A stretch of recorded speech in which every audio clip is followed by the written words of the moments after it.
Hello student, आज का हमारा टॉपिक है केमिकल क्लीनिंग।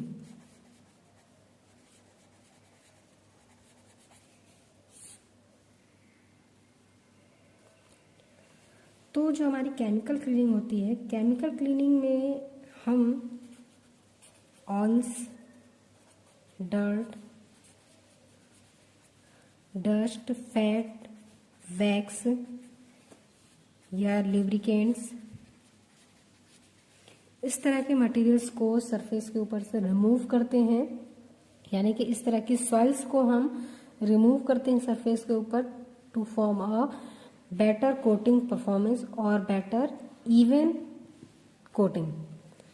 तो इसके लिए जो आपका जो ये केमिकल क्लीनिंग मेथड है, इसमें हमारा जो फर्स्ट सबसे ज़्यादा जो आपका यूज़ किया जाता है method, that is wiping the part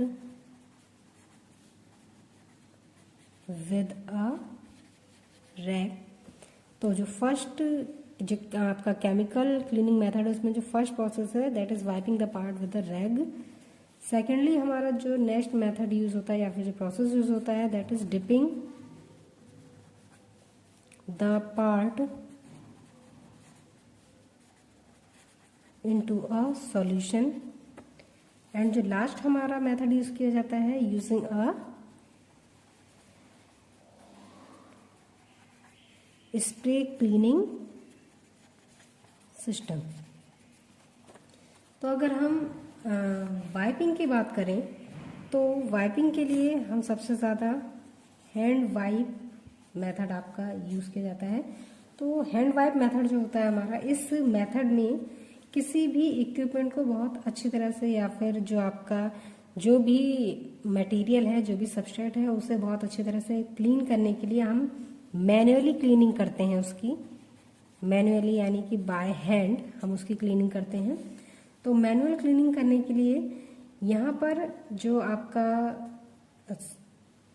rag लिया जाएगा, यानी कि जिससे आपको वाइप करना है सरफेस को, तो उस रैग को आप एक्वास क्लीनिंग सोल्यूशन के साथ यूज करते हैं। यानी कि आप एक एप्रोप्रिएट सॉल्वेंट लेंगे और उस एप्रोप्रिएट सॉल्वेंट के साथ आप वो सॉल्वेंट आपका एक्वास फॉर्म में होना चाहिए। ठीक है, वाटर बेस्ड एक्वास मीन आपका जो कैसा हो, वाटर बेस्ड हो। ठीक है, तो इस तरह का आप सोल्यूशन लेंगे और उसे एक क्लॉथ में, एक क्लीन क्लॉथ में डिप करके सरफेस के ऊपर क्या करेंगे, उससे वाइप करेंगे। जिससे क्या होगा, सॉल्वेंट की सहायता से जैसे ही आपका जो क्लीन क्लॉथ होगा, वो क्लॉथ जब पूरी तरह सॉल्वेंट में डिप हो जाएगा तो वो सरफेस के ऊपर जैसे ही आप उसे वाइप करना शुरू करेंगे तो वो वाइप करने से क्या होगा, जो आपके ऑयल या डर्ट्स वगैरह या जो वैक्स या फैट की जो लेयर उसके ऊपर डिपॉजिट होगी, वो क्या होगी, रिमूव होना शुरू हो जाएगी। ये जो आपका मेथड होता है मैनुअली होता है, इसलिए काफी कॉस्ट इफेक्टिव होता है,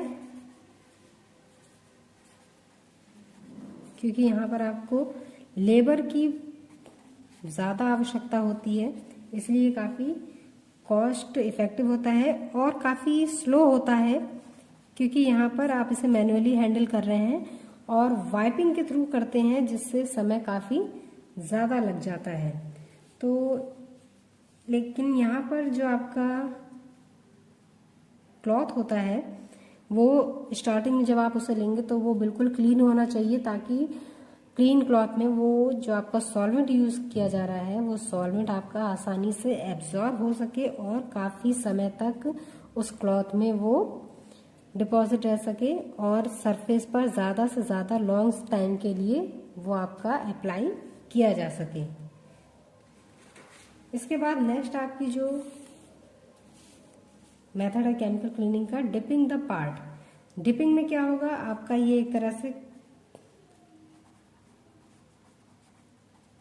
इमर्शन क्लीनिंग कहलाती है।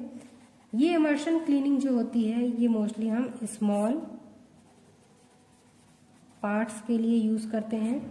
ये आपका मैनुअली, ये बैच वाइज सिस्टम में होता है आपका। यहाँ पर जो आपके ये जो आपका मेथड होता है ये आपका स्टैटिक और एजिटेटेड दोनों ही प्रकार का हो सकता है। तो यहाँ पर जो आपका एक कंटेनर होता है, उस कंटेनर में आपके जो भी स्मॉल पार्ट्स हैं जिन्हें आपको क्लीन करना है, तो यहाँ पर आपका सॉल्यूशन फिल होता है और उसमें डिप करके जो आपके पार्ट्स हैं उन्हें हम डिप करके फिर उसके बाद हम उन्हें क्या करते हैं, लिफ्ट कर लेते हैं। और लिफ्ट करने के साथ ही जो आपका यहाँ पर जो आपका सोल्यूशन भरा होता है वो सोल्यूशन क्या करता है, सरफेस के ऊपर से डिपॉजिट कंटामिनेटेड पार्टिकल्स को रिमूव कर लेता है और उसे टैंक में ही नीचे डिपॉजिट कर देता है, जिसे बाद में हम रिमूव कर लेते हैं। तो एक तो आपका स्टैटिक होता है, स्टैटिक में आपका जो इमर्शन साइकिल होता है वो काफ़ी लॉन्ग टाइम का हो जाता है। और इसको जब हम एजिटेटेड में यूज़ करते हैं तो एजिटेटेड के लिए हम यहाँ पर कोई भी फिजिकली मूवमेंट ऐड कर सकते हैं, या फिर आप ब्लेड्स का यूज़ कर सकते हैं। वो ब्लेड्स क्या करेंगे, यहाँ पर मिक्सिंग ब्लेड आप यूज़ कर सकते हैं। वो मिक्सिंग ब्लेड कंटेनर में रोटेशन को और ज़्यादा हाई कर देते हैं, जिससे आपका जो सॉल्वेंट है वो पार्ट्स के साथ जल्दी अटैच होता जाता है और तेजी से रोटेशन के कारण मटेरियल, जो आपका डिपॉजिट मटेरियल है उसे क्या करता है, सरफेस से रिमूव करता जाता है। तो यहाँ पर जो आपका साइकिल होता है वो बहुत ज़्यादा लंबा नहीं होता है। तो स्टैटिक की तुलना में जो आपका एजिटेटेड है वो ज़्यादा इफेक्टफुल होता है। इसके अलावा आपका जो थर्ड आता है, using a spray cleaning system. तो स्प्रे क्लीनिंग सिस्टम में क्या होता है, हमारा एक हैंड हेल्ड स्प्रे बैंड होता है।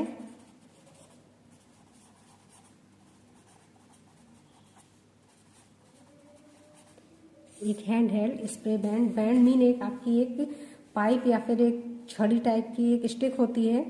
इस स्टिक से क्या होता है कि यहाँ पर आपके स्टिक के आगे एक नोजल प्रोवाइड किया जाता है, जिससे आप सॉल्यूशन को या सॉल्वेंट को, जो क्लीनिंग एजेंट है आपका, उसे आप सरफेस के ऊपर स्प्रे करते हैं। और स्प्रे करने के कारण, हाई प्रेशर के कारण, ये जो आपका स्प्रे होता है यहाँ पर ये आपका हाई प्रेशर स्प्रे यूज किया जाता है।